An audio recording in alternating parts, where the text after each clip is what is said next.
Prophecy, prediction power, and the fight for the future. From the ancient oracles to AI. Prophecy by Carissa Véliz, one of the most important books you will read in the next coming years.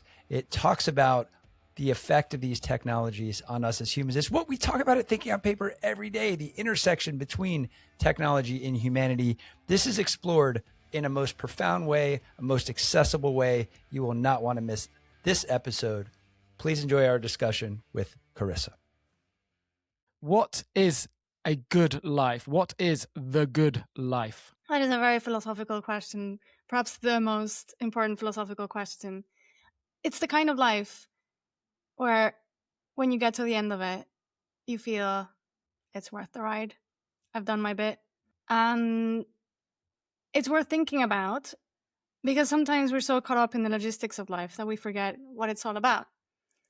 And I think the good life is one that you have written yourself, that you didn't receive a script from someone else, that you just followed, that you feel that you thought about what you think is important and that you got to know yourself well and got to know how you can contribute to the world, what are the things that you enjoy and that you find meaningful, and that you went for it, and that you gave it your all, that hopefully you left the place better than you found it, and that you had a good time and great friendships and meaningful relationships in the journey. Talk to me about how knowing yourself is so powerful in this self-directed life, because I think people get caught up in this business of busy and this cycle, this whirlwind of things that we think we should be doing. How does knowing yourself help with that piece? We're very anxious creatures, and that's partly because we're smart, and we're smart enough to get a sense of everything that can go wrong. But that anxiety is tricky because while it can be a useful engine and it can be a motivator, and I think it's a good sign if you have anxiety about the uncertainty of the future, it means that the future is not written, that you can intercede, that you can have a chance to change it. Because we are such anxious creatures, it can lead us to look for answers from someone else. So sometimes when we're so scared and anxious, it's easier to go to someone and tell them, tell me what I should do. Tell me what the future looks like. Tell me what path to follow, because I don't know. And that makes us very vulnerable to people exploiting that situation for their own benefit and for their own agenda.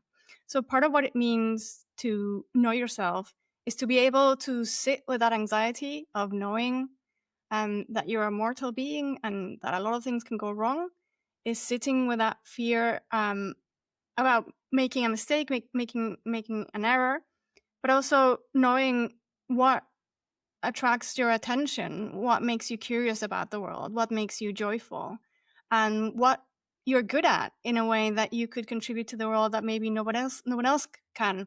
And one of the things I get most asked by both students and parents of students and readers from around the world, people email me asking me, what should I study, or what should my child study? And my best advice is, look, the future is completely unpredictable, and if you're going on strategy, you're probably going to get it wrong, and you're probably going to be miserable in the process. So follow your curiosity. Your curiosity tells you that there's something there that needs to be looked at twice. And one of the things I want to encourage people to do is to be bolder about life, because it's not worth living a life that's not yours. When you're bold and when you find what you're interested in, you're much more likely to find a different angle that nobody has seen before, because nobody's like you. Nobody has your background. Nobody has even your perceptual sensitivity. And it's finding that which others are not seeing that can give you more of a competitive advantage, ironically, than trying to predict what the future will be and trying to follow that script to try to play it safe. Playing it safe is also a bet, and safe bets are not always as safe as they might seem. You're painting a very analog experience. Are you suggesting that for the most part we should remove digital experiences from our existence, or can there be a dual digital analog experience to the human condition? I think we should have two tracks, the analog and the digital. But I do worry that recently we focus a lot on the digital, partly because the digital has better marketing teams right now than the analog world. And we forget that the analog is the Analog has prime- nature. Surely nature is the best advertising marketing department there is. You'd think, but if you grow up far away from nature and you've never had that contact and you just see it in documentaries, that's not enough. Nature is something, we're such cultural creatures that even nature is something that you have to grow accustomed to and learn to appreciate and learn to see. So yeah, I think that we forget that the analog is the primal experience, that everything digital depends on the analog. We lose the analog, we lose everything. We lose the digital and we lose a lot, but we don't lose the analog. And so there is an asymmetry. I do think that analog is more important than digital. I don't want to do away with the digital. I just want to put it in perspective. And that if we focus too much on the digital to the detriment of the analog, we are heading towards ruins. You're not going to hear about athletic greens.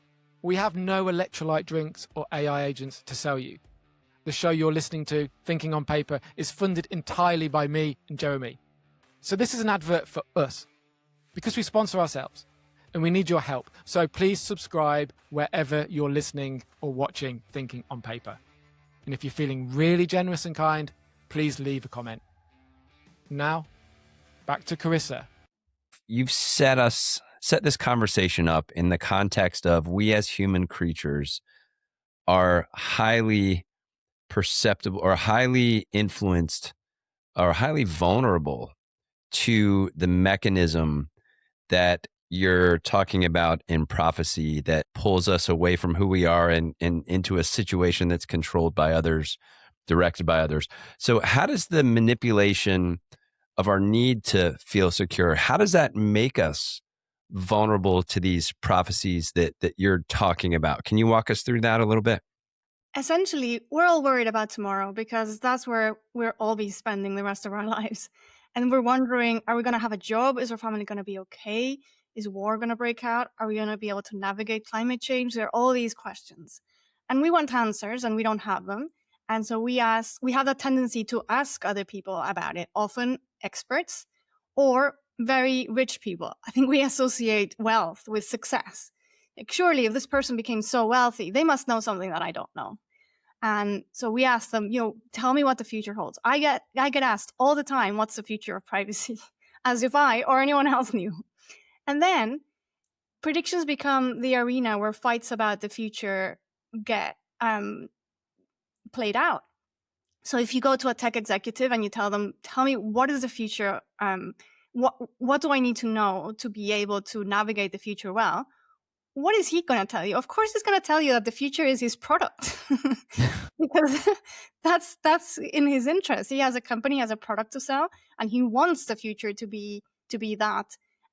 And it happens to line his pockets as well.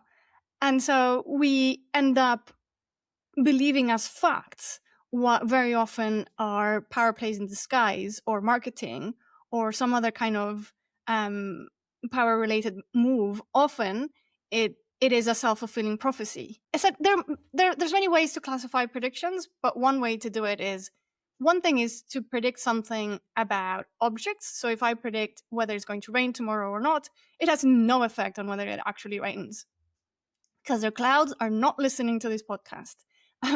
But if I predict the future about human beings, and in particular, when I predict the future about one particular human being, that can have a huge effect because it changes expectations. It changes how we view the world and how we treat other people. And it's a mistake to think about predictions as facts. Predictions are never facts. At best, they can be educated guesses, but facts are only about the present and the past, never about the future. However, predictions are very misleading because they do sound like facts. They sound like facts about the future, but that actually doesn't exist. The future is unwritten. It hasn't happened. So, for example, in ancient Rome, it was illegal to predict the death of the emperor for the very simple reason that that kind of prediction ended up with a dead body of an emperor. Talk to us about this illusion of safety and illusion of security that when you rely on these predictions, because we're so busy, we're running and gunning, we're doing so many things, we need shortcuts. Like that's what ends up happening. But talk to us about what we're actually getting for that exchange. So one very common use of AI is to minimize risks for companies. And that can look in different ways. One is the use of AI to hire people. And so the idea is if we use data to see what kind of person has been successful in the past, we can predict who's going to be a good employee and thereby lower your risk when you hire someone that you might be hiring a walking disaster. Another use is AI for supply chains to try to predict what are going to be the bottlenecks or challenges or demands. And in each case, AI and other kinds of prediction give us the illusion of safety, because part of what gives us that illusion is quantifiable. So if you can put a number on it, you feel like you're closer to knowing more about whatever that is. So if I tell you, this person has a 70% chance of not repaying a loan, as a bank, you might feel like you are safer than if you didn't have that number to rely on. However, one of the limitations of any kind of prediction, including AI, is that it assumes that the future will look like the past. And for the most part, that's actually true. But it's not always true. And what's most interesting about reality is that the most important events of your life, of your individual life, but also of our collective lives, are the most unpredictable ones. So it's very easy to know what's ahead when the road is completely straight. Doesn't take a genius. It's the curves. Stack the odds in some domains in our favor with predictions, though. So you mentioned supply chain and logistics and hiring. What about drug discovery or climate monitoring, or one day, perhaps in the future, the ability to predict earthquakes and tsunamis and natural disasters? So there is a yin to the yang. There is a net positive for humanity to predict, isn't there? Absolutely. And it's partly what has given us a competitive advantage as animals. We're pretty weak physically, but we have language, we have opposable thumbs, and we have this ability. If we can predict how an animal is going to behave, it's easier to hunt them. If we can predict the seasons, it's easier to use the sky as a map. If we can learn how to read the stars and so on and so forth. But it's interesting that the three examples you gave were examples of predicting things about things and not about people. So that's the first point to note. And the second thing is, yes, individual genetic disease. Okay. So, but even then, I mean, that is a kind of a mixed case, because there's a lot that human beings can do to affect which genes get activated. But even then, you might argue that there are some genetic diseases that if you have it in your genes, you're going to get no matter what. And so it's not really about human behavior. But the other point to note is that even when, yes, prediction gives us a competitive advantage when it works well, because the future does look like the past, it works even better if we're aware of its limits. So one thing is to use prediction and just note that there is a premise there that is implicit. If the future looks like the past, then this is going to happen. And always be aware that sometimes the future doesn't look like the past. For example, with climate change. So our predictions about climate are very limited because there's no database about the future. It's as simple as that. And we will be exposed to things that haven't happened before in the face of the earth. And there is no way to predict them for that reason. And when it comes to human history, events are much more unpredictable. Even when it comes to the physical reality, we don't know whether one day we're going to be hit by a meteor. And we can, to a certain extent, predict it because, there's a trajectory and so on. But there are physical events that are hard to predict or impossible to predict. But when it comes to human history, that's even more the case. Because one of the annoying and wonderful things about humanity is how we tend to surprise ourselves.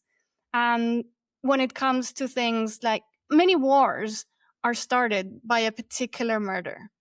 And whereas we can predict roughly with some accuracy how many people will be murdered in a particular year, who will be murdered and who will do the murdering is absolutely unpredictable. Can I read you a couple of quotes, Carissa? So the first is from Sam Altman. Anyone in 2035 should be able to marshal the intellectual capacity equivalent to everyone in 2025. Dario Amodei. I simultaneously think that AI will disrupt 50% of entry-level white-collar jobs over 1 to 5 years, while also thinking we may have AI that is more capable than everyone in only 1 to 2 years. Jensen Huang. AI agents are the new digital workforce. The IT department of every company is going to be the HR department of AI agents in the future. What do you think? What do you want to tell me and Jeremy when you hear quotes like that, predictions like that? I fear that the way they're interpreted is as a fact. These guys know a lot about AI. They are making AI. If they're saying this, this is going to happen. And I better act in accordance with that. So if every company is going to have an AI department, then I better start building that now so that I don't fall behind the curve. And what I would like people to hear is, okay, this is a very rich guy with huge financial interests who is selling this product. He's made predictions in the past. Have those panned out? Not that great. All right. Is that the future that I want? Is that the future that I want to see? And if not, what am I going to do to build the future that I want to see? We're in this conversation about our susceptibility to being pulled into these predictions. And it's not just that we're gullible people, or we talked about the whole fear security thing. I ran across something, and you referenced Bayes quite a lot in when you set the stage for probability theory and all of that and how that rolls into it. I ran across a guy named, I don't know him, but I ran in my research, Carl Friston, who has this theory called the Bayesian brain, which essentially says that our brains are prediction machines. Whether that theory is right or wrong, there is some research going into that. And if that is even a little bit the case, that's a pretty tough situation, because we have to kind of think about it ourselves as being somewhat disadvantaged in this situation. So what are your thoughts on that theory, number one, and how does that apply to your thinking and your message to everybody that, hey, this might be the case, but we are kind of fixable if we think about it a different way? Yeah, that's a great question. So part of the answer to the previous question is how things can go wrong if you are too gullible with these predictions. The company Klarna, the payments company Klarna, fired 700 people quite publicly not too long ago. And the idea was that AI was getting good enough to replace them. And about a year later, they were hiring 700 people. So often we idealize AI, even when we're working with it and it's not working. When we hear that it's going to work perfectly by these guys, we tend to believe that. We tend to be optimists when it comes to technology. When it comes to thinking about the human mind as a predictive machine, there is a long history of coming up with disciplines, with artifacts, with theories, and then coming up with the piggybacking theory that the mind is like that. So we saw this with the rise of computers. We never really thought about the mind as a computer, but then suddenly we came up with these artifacts that were quite impressive, and we started thinking, oh, maybe that's how the mind works. So I think there is a bit to that when it comes to theories about the mind. I think that, yes, that is one thing that the human mind does. We do predict in a kind of roughly Bayesian way, in which we have a hypothesis and then we test it out in the world, both influencing the world, but also just getting information from the world. And then we revise our views accordingly. I think that is very reasonable. But I think what makes human beings especially impressive is the ability to do causal reasoning, to think about how things connect with one another, even in the absence of data, of previous data about that particular thing. And when we rely so much on AI and we lose sight of these causal reasoning, we risk creating blind spots for ourselves. So one of the classic examples in philosophy is that of the turkey. So there's a turkey and it's being fed every day and taken care of. And each day that passes, the turkey grows more and more confident that it has a great caretaker. And of course, every day that passes, Thanksgiving is nearer and nearer, and their life is more at risk.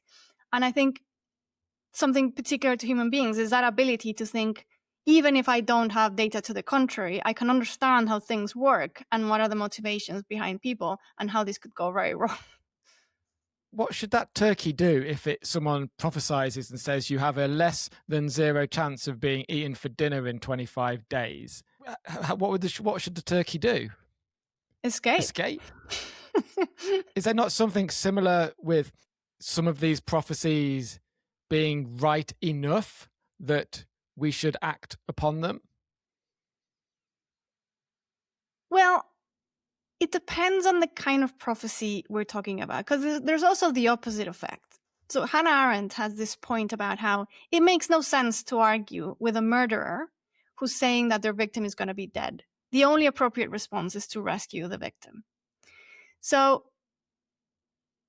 the prediction that the person is going to eat the turkey is presumably a prediction of an outsider who has no stake in the matter. But most predictions that are about human beings out there are predictions that are not without self-interest and are not without that kind of reflexive quality. So presumably the prediction that the turkey is going to be eaten in 25 days is not going to affect the behavior of the caretaker. Unless, turkeys could talk, and then if they had learned that I had told the turkey that it's going to be killed in 25 days, the caretaker might kill them tomorrow and then freeze them, right?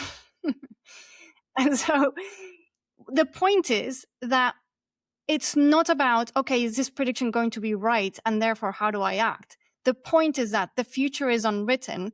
And when we predict things in ways that affect expectations, that changes the outcome itself.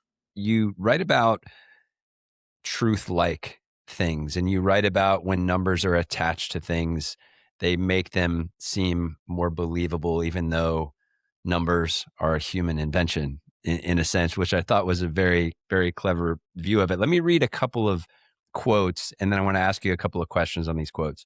So, quote, "Fiction is simplified, custom designed to affect us in a particular way, while the truth is messy and unwieldy, hard to appreciate in all its richness."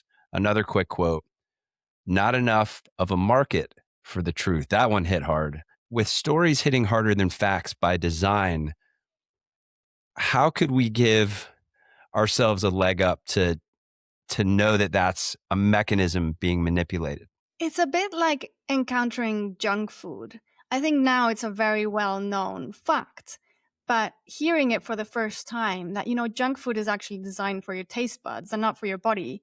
And there are reasons why you crave so much sugar and butter or fat, because it was very hard to come by thousands of years ago when our bodies evolved. And now when we have it available all the time, it can really poison us.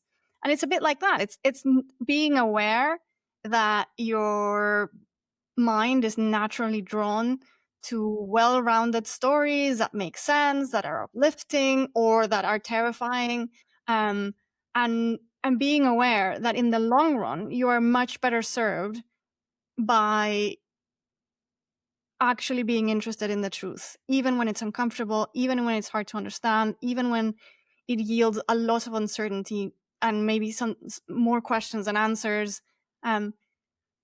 It's having that second level reflection on, why am I attracted to this story? How much of it is it true? And if I believe a false story, how you're going to eventually crash into a wall. Feels like you're asking a lot of people. It's not that, basically, this is not a passive movement. You're going to have to be active if you want to fight the prophets.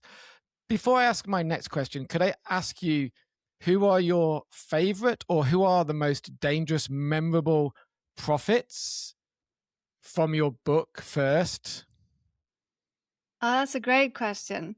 So one very famous prophet is Rasputin. And he's really an interesting guy because he came out of nowhere. This was a person who didn't even know how to read. He came from a very rural place, not well connected at all. And it's very interesting to see how he gains following, how his eccentricity attracts people, but he's also very well versed in power and manipulating people's views. However, when somebody lies and lies and lies and lies, it's a matter of time before it all comes crashing down because they start earning enemies and people become resentful. One of the things that he did was he was a sexual predator. And when he had harassed enough women, people started getting angry about it. Not only women, but also the men in their lives. And eventually, you have this incredibly tense situation in which the Tsars are completely dependent on this person and have made him almost part of the family. But it's really endangering their rule because they have lost legitimacy in the face of the people. And at the end, it becomes their downfall. So that is a particularly interesting case. Okay, well, it's interesting that you use the word followers. Elon Musk has 240 million followers on Twitter. Big tech has the ear, just like Rasputin did, of the leaders of the free world. They sat on the front row of the inauguration. They have instant access to literally 1 billion people, something that Rasputin and the other prophets in the book never had in such a short, tiny time frame. What does that change about modern day prophecy? How is modern day prophecy different to the days of Rasputin and the Oracle of Delphi? In some ways, it's the same, in the sense that the political role that it can play is the same, and the danger is the same, that a prophet with enough power can utter a prophecy, and if people believe it, it can become true. It creates its own momentum. In another way, it's a more complex story because there is a lot of tension between the administration and some of these prophets. We've just seen a fallout between Anthropic and the Trump administration. And so there is somewhat of a mutual dependency there, among other reasons, because governments are using big tech for infrastructure in a way that the Tsar arguably could have gotten rid of Rasputin without much consequence. And so it's a much more complex picture. But the fact of the matter remains the same, that if one powerful and influential person says something about the future and enough people believe it, there is a momentum for it to become true in a way that if they hadn't said that, maybe it would have never happened. And that makes it a very sensitive issue and something that we should be very skeptical about and very responsible as citizens to not just peddle any kind of prophecy because somebody influential has said it. You almost want to like shout it from the mountaintops, but like people might be too busy to believe it. How do you connect to the people who are too busy or who can't afford the time to think so actively about it? One of the pleasures of writing this book is that it changed the way I see the world, and I hope that it changes the way other people see the world. And just this very simple thought about be careful with predictions, they're not facts, and they can become self-fulfilling prophecies, has changed the way I interpret most news I come across. And in a way, that's enough.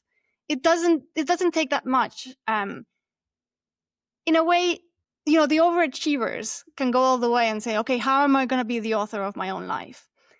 But even a very passive take of just being a little bit more skeptical about prophecies would change massively the quality of democracy and public discourse that we have. And as predictions markets become more popular, this is going to be more of an issue. And I've shared the book with a few friends, And it gives you a lot of pleasure when they send me an email saying, oh, today I ran across this news and I just saw it differently, thanks to just that kind of snippet. It's a kind of lens that makes you look at the world anew. Mentioned Kalshi, Polymarket. According to the Wall Street Journal, they have their eye on 20 billion valuations, whatever that means. People are predicting, betting, making money on war, leaders, health, murder. In your book, you ask Tim Harford whether you should ban prediction in light of Kalshi and Polymarket. What did you mean by that? So I was asking Tim Harford about whether we should have some limits, whether we should have some guardrails, and in particular with predictions about elections. And his first response, which I think is the right one and a very sensible one, is, well, wait, we don't want to ban anything that unnecessarily, right? And let's think this through, because in liberal democracies, the default is not banning. But when you start to get into it and you say, well, okay, election polls are mostly for entertainment. And if you cash it out that way, you say, well, are they worth the risk, though, for entertainment? Like, there's some good movies that I could recommend that are very entertaining. And so they only become justifiable if there isn't a risk of them distorting democracy. But when there is, then you start thinking, well, maybe we should put some limits here. And something that Jeremy said is a great point about scale. Predictions right now scale more than ever, both in the sense that an algorithm that's making a predictive guess can reach millions, if not billions of people. Very often we're using either the same algorithm or a version of the same algorithm. And in the sense that someone with high following on social media can reach billions of people. And that has never been the case in the past, which makes predictions more dangerous than ever. This is pretty timely, and it's also top of mind for me as a parent. I have 4 kids. We do our best to maintain their relationships with technology, but every now and again, I catch them kind of in the loop, which is such a difficult balance to run. But let's talk about algorithms, and let's talk about the ownership of one of the most powerful algorithms in the United States at the moment that is owned by Oracle, that is owned by Silver Lake, MDX, this group. I'm talking about the TikTok US algorithm, right? And I want to get your thoughts on what effect that pathway, that pipeline, that accessibility to the younger generation, what effect could that have? The straight answer is that we don't know. We know it has an effect, and we know that large segments of the population, and in particular young people, access this kind of content and are influenced by it. But it's a hard thing to quantify and to get a good sense of, among other reasons, because the data from platforms is proprietary. So it's not easy to research. However, when we see either academic research or research in courts, it does suggest that these platforms have a huge effect on how young people look at the world and how anyone looks at the world.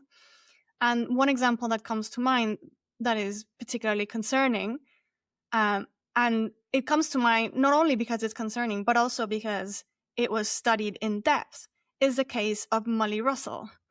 Molly was a teenager in the UK who was exposed to content related to self-harm and who ended up ending her life. And there was a trial about it. And there's a documentary called Molly versus the Machines that I highly recommend about the trial. And it was the first time that in a country like the UK, it was established that the platform, in that case, Instagram, had played a significant role in the death of this very young person. And if that is true, then the same goes for TikTok, of course, because they're very similar platforms. I'm going to let that one breathe a little bit in my brain. Yeah, there's a lot to think about there. And the black box nature of those things and the proprietary nature of those things, like you said, make it very difficult. And we may not know for 50 years, 30 years, 25 years, what kind of influential effect this has on short-cutting critical thinking, short-circuiting, how people acquire their beliefs and hold their beliefs. Part of what makes a democracy functional is a certain kind of trust in the system, in both your citizens, but also in the system, and trust that there hasn't been foul play of some sort. So one concern is that these platforms could be used for political fear-mongering or different kinds of propaganda. And one concern is that even if they're not used that way, that they could be used that way, and we have no real way of knowing whether they're being used that way, introduces a corrosiveness in the gears of democracy, doubt about whether it's working well enough. And that's already bad enough. So we have a lot more work to do to figure out how to better protect democracy from these potential interferences. In Prophecy, you say towards the end that, in fact, this is a book about AI ethics, but not about AI ethics. So what can governments do, for example, with TikTok, that's easy to execute to make these platforms less dangerous? Is there anything that can be done by the end of this year, for example? Yes. One thing that could be done is forcing platforms to give up data to academic researchers so we have a better sense of what's going on. Another thing that can be done is to ban algorithms that are designed to maximize engagement. Every algorithm is designed to do something. And we know that maximizing engagement is an incredibly toxic thing to do. It's the equivalent of putting cocaine or another kind of very addictive drug into food to make people buy that food. We don't allow it. We don't allow addictiveness to be part of the design of food. And in the same way, the algorithm should maximize something else, should maximize entertainment or information or whatever else. But to maximize engagement, we know leads to some of the most toxic patterns that we've seen. I think people are so confused about what an algorithm is. And when people say algorithm, they're just like, oh, it's just like the magic that lives in the hardware and the software that makes this stuff happen. Like, what would be a way to explain algorithms like through story? An algorithm is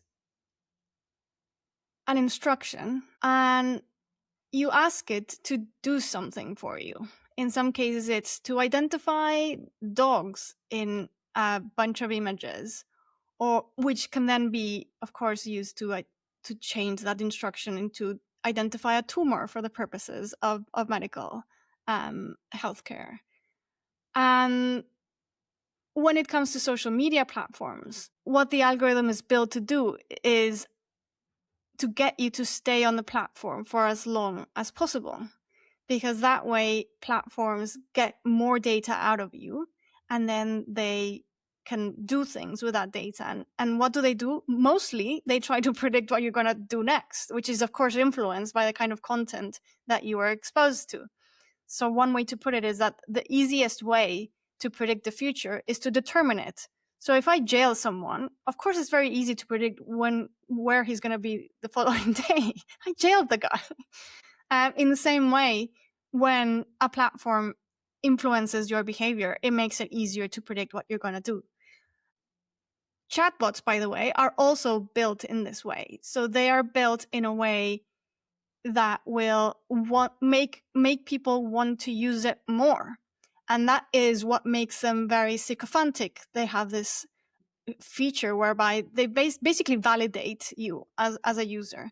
And so they'll tell you that you're brilliant, that you're so insightful. And of course, validation is a pleasurable thing. And in small doses, it can be important and encouraging, but too much validation makes us lose complete perspective. The idea of banning those types of algorithms, to my cynical brain, seems, I'm going to make a prediction, almost zero, at least in the foreseeable future. It's a very top-down approach. What does the bottom-up emergent solution to this problem look like? It looks like either consumers being more demanding and saying, well, I'm not going to use this thing that's just exploiting me. And I think we're seeing some of that. Granted, my students are not particularly representative of the population, but I have more and more students who don't use social media and who don't want to use social media. And also, companies doing better.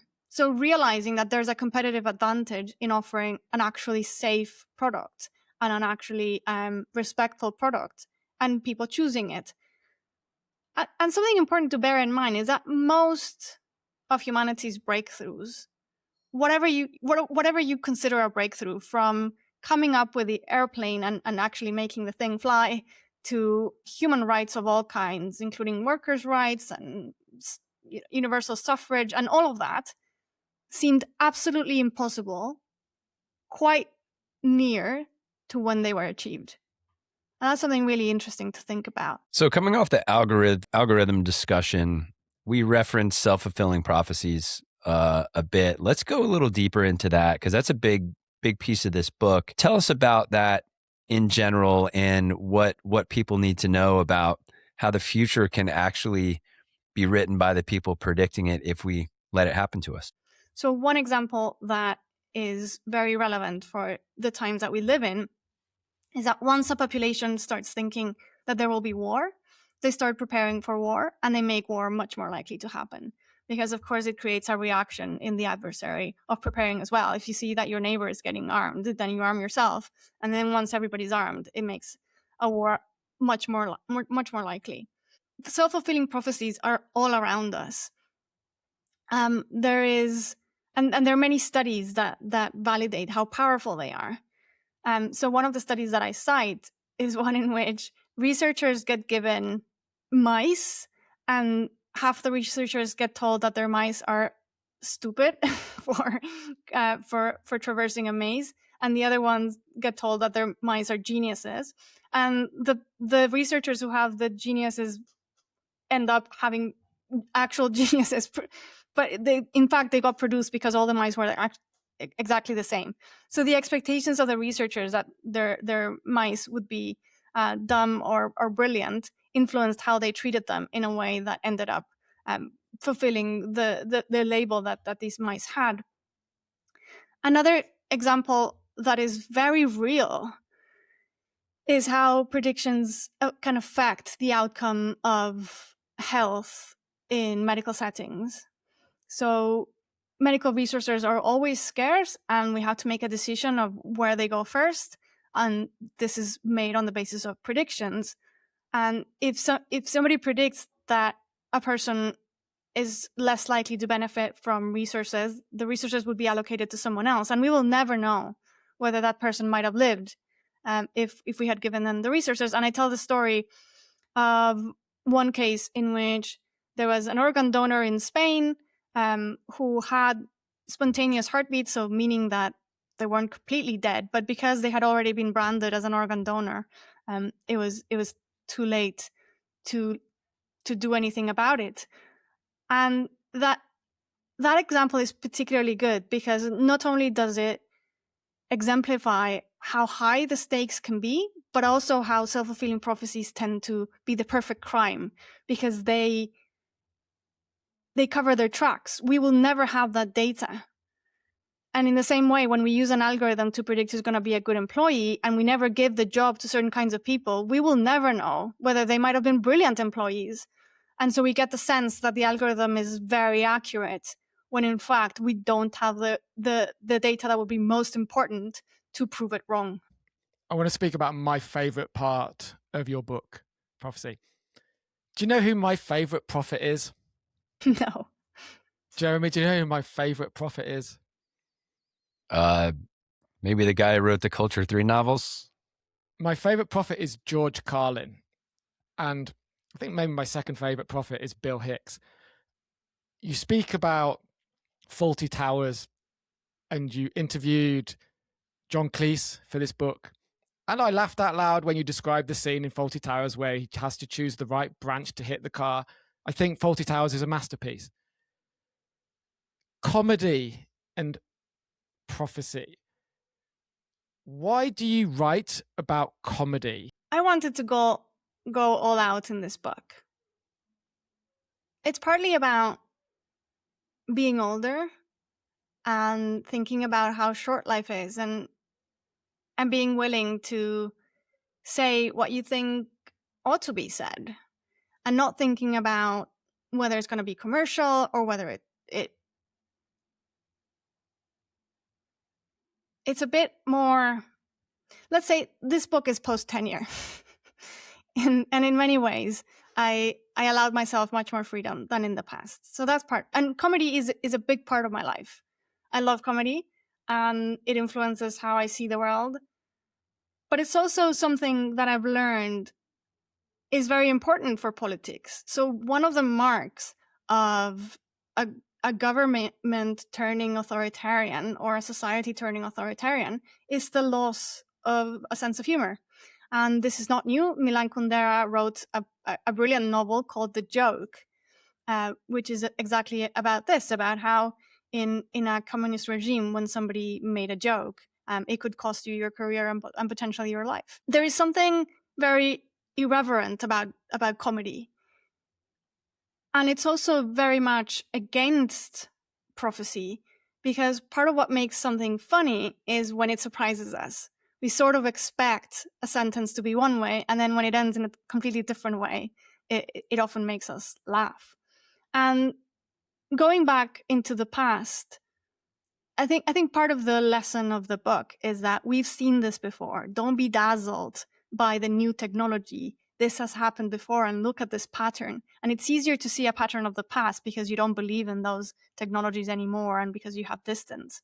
And when you went into the court of a king, you realized that if you wanted to know the truth, you wouldn't go to the prophet, you'd go to the jester. The jester was the only person with the freedom to say the truth, because it was under the veil of comedy. And one of the parts that I enjoyed most about in writing the book is the part about Seinfeld. Seinfeld is one of my favorite comedy shows. I love. Did you speak to him for the book? Did he agree to interview? I tried. Did not work out. Jerry, come on, Jerry. Still on offer, Jerry. But yeah, so Seinfeld is a fascinating example, because people hated the show. It was a show about nothing. There's a very funny episode about it, and nobody had seen anything like it. And so at the beginning, it was decidedly not what people wanted to watch. So if we had used predictive algorithms to choose TV shows, it would have never chosen that show at the time. And part of its magic is that it changed the sensitivity of the audience. It's an acquired taste. You learn to see the world through Seinfeld lenses and take pleasure in the absurd. And it became one of the most popular TV shows in history. And part of the brilliance of it is how they did not follow the cookie cutter approach to sitcoms. And every time NBC gave them guidelines, they would say, we're not going to do that. And how the more we rely on predictive algorithms, the more we're losing that innovation and that boldness and that creativity and that humor. Yep.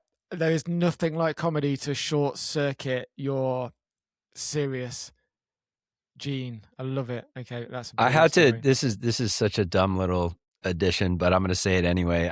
My wife and I went to see Seinfeld stand up.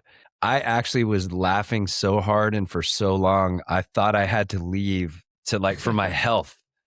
I couldn't stop laughing. My stomach was crazy. But no, comedy has such a beautiful way to disarm people, and the most brilliant comedians access that button and then deliver such profound messages to it. So I think it's like Mark said, I think it's a great piece of this book that couples this almost irreverent, I'm just going to say whatever the hell I want because I believe in it so hard and the message needs to be heard. It was a great balance. Thank you. And I find that comedy is good for creativity. It kind of makes you loose. It makes you pliant. It puts you in a kind of state of mind that I think makes for better decisions and more insight. Give me one piece, one little thread of this book, and it could be a small little nugget when you were writing it and you're like, this is very personal, this is very locked into my mindset, that you would wish someone reading the book would grab and want to ask you about. There's so much of it, because for the first time, I told personal stories, and I'd never done that before in writing, and it's scary, but it's also nice and interesting, and partly comes from me being very grateful to authors who are willing to do that, to tell me where they're coming from, to tell me what kind of person I'm talking with, because a book is a kind of conversation between the author and the reader. And I think when you guard yourself too well, and you come up with a pretended view from nowhere, there's a kind of distancing that you impose on that relationship that I didn't want to impose this time around. So perhaps one story that is quite personal, and that makes me think about how everything could have been different, is about how when my grandmother fled Spain, she was too pregnant to go the whole trip by boat and then train, and so my family bought her a plane ticket from New York City into Mexico. But she was so pregnant that a flight attendant asked her whether she had a doctor's note that giving her permission to fly, and she didn't, and so she had to get off that flight and go to the doctor at the airport for a note, and that flight crashed, and my family thought that she was dead. And how those unpredictable acts and unpredictable events change the whole of somebody's history. The personal nature of your stories in this book make the connection between author and reader more impactful, I think. As I was reading the book, I got a sense for that as well. I felt like I had to act more reading it. It felt like it was the batteries that I need to, I don't know if fight back is the right way to describe it, but to be conscious of what is happening. And it gave me the fuel for that. In that sense, I think one of the stories that I find more inspirational is the one about Karikó, the Nobel Prize winner who helped come up with the RNA vaccine, and the obstacles that she had to face, and how she persisted in the face of being ignored by academia and being harassed in academia and being demoted. And she just stuck with it because she knew she was right, and she was right. And how much talent are we losing out on because people might not be as persistent? And how can we make things easier for that kind of person to thrive? Because we need that talent. We benefit a lot from that vaccine. This book was a spark for me, as it was for Mark, and I hope other readers as well, to kind of grab it and feel empowered as an individual, because so often in society we're just a piece of the puzzle, and we think it goes back to the business of busy, and I can't affect this, I can't affect that, this power is too much, and this is fuel. So let's talk about some of these takeaways that you have in the end that I really love. I'd love to pick out a few that resonated with me, Mark, and Mark, feel free to jump in on your side. Let's talk about increase serendipity. That one favorite. Just talk us through that, and let's unpack it a little bit. That's my favorite. I was thinking about that one exactly now. One of the downfalls of the tyranny of predictions is that you get told where to go, where to be at, who to meet, and if you just follow that, then somebody else is deciding what you're exposed to. And one of the ways to fight against that tyranny of prediction is to increase your serendipity. And how do you do that? Well, essentially by being open to the world, by reading widely. So read things outside of your comfort zone and outside of your field of expertise. I've gotten so much out of books. You can only live once, but if you can read, you can live many lives in one life. And that is an incredible gift. But also meet people, talk with strangers, the more I read about difficult political times in the past, I realize that one of the most effective weapons of bad governments is to erode the relationship between citizens. And part of how we fight back against that is just being comfortable with strangers, that strangers around you, for the most part, are probably friends you just haven't met yet. And to have that comfort of striking up a conversation with a stranger and learning something new and being curious about the world, being curious about what it's like to be someone else, and being willing to rethink things. Does a chair have to look like that? What if it looked like something else? To innovate and design from scratch. And in general, the metaphor that I like the most is just take strolls along the beach, because you never know what the tide might bring. Beautiful. My favorite is to go home and watch Fawlty Towers or watch Seinfeld or put on an old Bill Hicks video, put on some comedy, get on that. I will choose one because I think there's a strange link between this one and some circles in big tech. And that Stoicism has become the go-to philosophy for many in not just in Silicon Valley, but on the internet. It's almost like the prophecy runs hand in hand with Stoicism. Live in the present. Could you speak to that one? Yes. And even though I sympathize with a lot of what Stoicism has to say, in the book I make the case for Epicureanism, because they share a lot of the good stuff. So both of them think that part of what makes life good are the simple pleasures in life and tempering your desire and your fear. And one major difference between Epicureans and Stoics is that Epicureans were a lot more democratic. And Epicurus famously had a garden in which everyone was welcome, including slaves and women.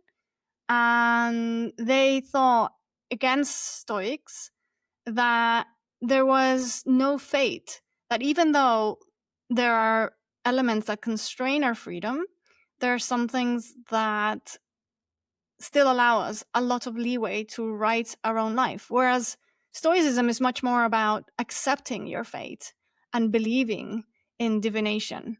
And that makes for a huge difference. Another thing that I really like about Epicureanism is its emphasis on friendship. And I think in Western society, we value a lot the family, and of course I value family as well, and we value professional relationships, but I don't think we give friendship, including civic friendship between citizens, the value that it should have.